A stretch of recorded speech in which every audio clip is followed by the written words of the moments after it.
அனைவருக்கும் வணக்கம். பல கோடி பக்தர்களால் அம்மா என்று அழைக்கப்படுபவர் தான் பங்காரு அடிகளார்.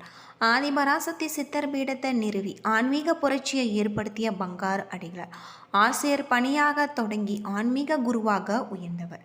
இந்த மேல்மருவத்தூர் கோவிலில் இருக்கக்கூடிய பல அதிசயங்களை பற்றி தான் தெரிஞ்சுக்க போகிறோம். வீடியோ ரொம்பவே பயனுள்ளதாக இருக்கும். வீடியோவை கடைசி வரைக்கும் ஸ்கிப் பண்ணாமல் பாருங்கள். நம்ம சேனலை நீங்கள் இன்னும் சப்ஸ்கிரைப் பண்ணலைன்னா மறக்காமல் சப்ஸ்கிரைப் பண்ணிவிடுங்க. மேல்மருவத்தூர் அம்மனுக்கு போற்றி அப்படின்னு சொல்லிட்டு மறக்காமல் கமெண்ட் பண்ணுங்கள். வாங்க வீடியோக்குள்ளே போகலாம். ஆன்லைனில் ஜோதிடம் பார்க்க வேணுமா? உங்களுடைய ஜோதிட ரீதியான சந்தேகங்களுக்கு டிஸ்கிரிப்ஷன் நம்பர் இருக்குது. நீங்கள் கால் பண்ணி உங்களுடைய பிரச்சனைகளை சொன்னீங்கன்னா போதும், அதற்கான ஒரு தீர்வு உங்களுக்கு கட்டாயம் கிடைக்கும். பங்காரு அடிகளார் மூத்த மகனான 1941 மார்ச் 3 தமிழ்நாட்டின் சென்னையில் இருந்து 80 கிலோமீட்டர் தொலைவில் இருக்கக்கூடிய மேல்மருவத்தூர் என்ற சிறிய கிராமத்தில் பிறந்தவர். கோபால நாயக்கார் மற்றும் திருமதி மீனாட்சி அம்மாள். அது மட்டும் இல்லாமல் பங்காரு அடிகளாரின் இயற்பெயர் சுப்பிரமணி. சிறு வயதிலேயே ஆன்மீக எண்ணங்களை கொண்டவர் பங்காரு அடிகளார். பாம்பாக வந்தவளே என்று சொல்வார். சிறு வயதிலேயே அவர் உறங்கும் போது பாம்பு காவல் காத்தது என்று சொல்வார். சிறு வயதிலேயே பங்காரு அடிகளார் ஆன்மீகம் ஆட்கொண்டதாக சொல்லப்படுது. இதனால் மேல்மருவத்தூர் கோவிலில் பக்தர்கள் அனைவருமே பங்காரு அடிகளார் அம்மா என்று அழைக்க துவங்கியிருக்காங்க. செங்கல்பட்டு மாவட்டம் மேல்மருவத்தூரில் இந்த கோவில் அமைஞ்சிருக்கு. தமிழகத்தில் அதிகமான பக்தர்கள் தினமுமே வந்து செல்லக்கூடிய கோவிலாக மேல்மருவத்தூர் ஆதிபராசக்தி கோவில் அமைஞ்சிருக்கு. இந்த கோவில் உருவான வரலாறு மிக அதிசயமான ஒரு நிகழ்வாக பார்க்கப்படுது. தற்போது ஆதிபராசக்தி கோவில் அமைஞ்சிருக்கக்கூடிய இடத்துல 1960களில் ஒரு வேப்ப மரம் மட்டும் இருந்ததாகும். இந்த மரம் மற்ற சாதாரண வேப்ப மரங்களை போல கசப்புத்தன்மை கொண்டதாக இல்லாமல் இதனுடைய காய்கள் இனிப்பு சுவையுடன் இருக்கும். இதிலிருந்து வடியக்கூடிய பால் போன்ற பொருட்களுமே இனிப்பு சுவை உடையதாக இருந்தது. இதனால் அந்த பகுதி மக்கள் அதனை கடைந்து செல்பவர்களும் ஆச்சரியத்துடன் இதனை சாப்பிட்டு வந்திருக்காங்க. இதனால் இதைவிட ஆச்சரியமாக நடந்த விஷயம் என்னவென்றால், இந்த மரத்தின் பால் கனிகளை சாப்பிடுபவர்களுக்கு உடலில் இருக்கக்கூடிய அனைத்து விதமான நோய்களும் தீரும் அப்படின்னு சொல்லப்படுது. 1966 தமிழகத்தில் வீசிய புயலால் இந்த வேப்ப மரம் அடியோடு சாய்ந்ததாகும். அந்த மரத்தின் வேர் பகுதிகளில் இருந்து சுயம்புவாக கல் ஒன்று வெளிப்பட்டது. அந்த சுயம்புவுக்கு மேல் சிறு குடில் அமைத்து அந்த பகுதி மக்கள் பூஜை செய்து வழிபட்டு வந்திருக்காங்க. இதற்கு சித்தர் பீடம் என பெயரிட்டு வந்ததும் பல ஆண்டுகளாக சுயம்பு உருவம் மட்டுமே இங்கு வழிபட்டு வந்தது. 1977 நவம்பர் 25 இந்த சுயம்புவுக்கு அருகில் 3 அடி உயர பீடத்தின் மீது அன்னை ஆதிபராசக்தியின் சிலை பிரதிஷ்டை செய்யப்பட்டது. 1000 இதழ்கள் கொண்ட தாமரை மீது வலது காலம் அடித்து இடது கால தொங்கவிட்டு அமர்ந்த நிலையில் வலது திருக்கரத்துல தாமரை மொட்டும் இடது திருக்கரத்துல சின்முத்திரையும் காட்டியும் காட்சி தந்திருக்காங்க. 1000 இதழ் கொண்ட தாமரை என்பது தியானத்தை குறிப்பதாகும். அன்னையின் கரு இருக்கக்கூடிய சின்முத்திரை ஞானத்தை அருளக்கூடியதாக இருக்கு. அன்னையின் தலையில் ஜடாமுடியோடு கிரீடம் போல் அமைந்திருக்கிறதாக சொல்லப்படுது. பல்வேறு சிறப்புகள் இருக்கக்கூடிய ஒரு கோவிலாக அமைஞ்சிருக்கு. ஒரே தாய் ஒரே மனித குலம் என்பதே ஆதிபராசக்தி சித்தர் பீடத்தின் அடிப்படை கொள்கை. அதாவது மனிதர்கள் அனைவரும் சமம். இவர்களுக்குள் தாயாக இருக்கக்கூடியவள் அன்னை ஆதிபராசக்தி மட்டுமே என்பது இதன் அர்த்தமாக இருக்கு. கருவறைக்குள் சென்று அன்னைக்கு பூஜை உள்ளிட்ட வழிபாடுகளை பெண்களும் செய்யலாம் என்ற முறையை பங்காரு அடிகளார் ஏற்படுத்தியிருக்காங்க. அன்னை ஆதிபராசக்தி அடிகளாரின் உருவுள்ள பலருக்குமே அருள்வாக்கு கூறி வந்திருக்காங்க. பக்தர்கள் நேரடியாக அன்னையிடம் பேச முடியும் என்பதே இந்த சித்தர் பீடத்தின் சிறப்பாக கருதப்படுது. பல அற்புதங்களும் அதிசயங்களும் கொண்டிருக்கக்கூடிய ஒரு கோவிலாக அமைஞ்சிருக்கு. இதனால் பக்தர்கள் பங்காரு அடிகளார அம்மா என்று அழைக்க துவங்கியிருக்காங்க.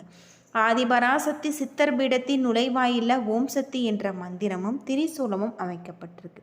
இங்கு வரக்கூடிய பக்தர்கள் அந்த திரிசூலத்தின் 3 முறை வலம் வந்த பிறகு உள்ளே சென்று அம்மனை தரிசிக்கிறாங்க. மற்ற கோவில்களில் இருப்பது போல இந்த கோவிலில் நவ கிரகங்கள் கிடையாது. இங்கு அன்னையே அனைத்து சக்திகளின் ஆதாரமாக விளங்குவதாலும் நவ கிரகங்கள் அனைத்தும் அன்னையை சுற்றி இருப்பதாகவும் கருதப்படுவதால் நவ கிரகங்களில் தனியாக நாம் வணங்க வேண்டிய அவசியம் கிடையாது.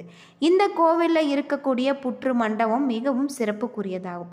இங்கே இருக்கக்கூடிய புற்றுல அம்மன் பாம்பு வடிவில் வசிப்பதாக நம்பிக்கை. இந்த மண்டபத்தில் இரவு நேரத்தில் தங்குபவர்களுக்கு பாம்பின் உருவில் இன்று வரை அன்னை ஆதிபராசக்தி காட்சி கொடுத்து வரும் அதிசயம் நிகழ்ந்து வருது. புற்று மண்டபத்துக்கு வலதுபுறம் சப்த கன்னியர் கோவில் இருக்கு. இதற்கு கூரை கிடையாது. 1974ஆம் ஆண்டு சப்த கன்னி சன்னதி அமைக்கப்பட்டது. சப்த கன்னியர் ஆதிபராசக்தியின் பரிவார தேவதைகளாக கருதப்படுவதால இவர்களுக்குள் மேல்மருவத்தூர் வழிபாட்டில் முக்கிய இடம் இருக்கு அப்படின்னு சொல்லலாம். அது மட்டும் இல்லாமல் மேல்மருவத்தூர் பங்கார அடிகளாரின் உருவில் ஆதிபராசக்தியே சாமானிய மனிதர்களுடன் பேசுவது. 21 சித்தர்களின் ஜீவ சமாதி ஒன்றிணைந்த இடமாக மேல்மருவத்தூர் கருதப்படுது. இங்கு வரக்கூடிய பக்தர்கள் அன்னையை வேண்டி வழிபட்டு கொள்வது இன்னும் சிறப்புக்குரிய ஒன்று. இந்த கோவிலில் நாகபீடத்தில் எலுமிச்சை விளக்கேற்றி வழிபட்டார் குடும்ப பலன் மேம்படும். அனைத்து பாவங்களில் இருந்துமே விடுபட முடியும்.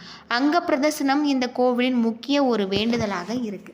அங்க பிரதர்சனம் செய்து வேண்டிக் கொண்டால் அவர்கள் அனைத்து நலன்களுமே கிடைக்கும் என்பது நம்பிக்கை. நவராத்திரி ஆடி பூரம் நாட்களில் அங்க பிரதர்சனம் செய்வது பாவ விமோசனம் பெறுவதற்கான ஒரு வழிபாடாக இருக்கு.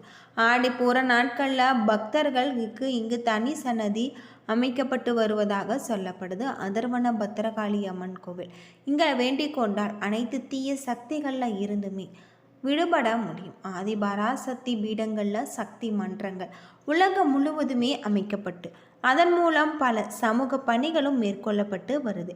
மேல்மருவத்தூர் ஆதிபராசக்திக்கு எவர் ஒருவர் முறையாக விரதம் இருந்து இருமுடி கட்டி வந்து 108 முறை மந்திர ஜபம் தியானம் மற்றும் வழிபாடு செய்கிறார்களோ எந்த ஒரு தீய சக்தியும் நெருங்காது என்பது நம்பிக்கை. அதிகாலை 3 மணி முதல் பகல் 1 மணி வரையிலும் மாலை 3 மணி முதல் இரவு 8 மணி வரையிலும் கோவில் திறந்திருக்கும். ஞாயிறு செவ்வாய் வெள்ளி அமாவாசை பௌர்ணமி சித்தர் பீட திருவிழா நாட்களில் இங்கு காலை முதல் இரவு வரை கோவில் நடை அடைக்கப்படுவது இல்லை. தமிழ் புத்தாண்டு இங்கு சிறப்பான முறையில் கொண்டாடப்படும். சித்ரா பௌர்ணமி ஆடிப்பூரம் தைப்பூசம் யுகாதி நவராத்திரி பௌர்ணமி அமாவாசை நாட்கள் அடிகளாரின் பிறந்த நாளான மார்ச் 3 ஆகிய நாட்கள் சிறப்பாக கொண்டாடப்படுது.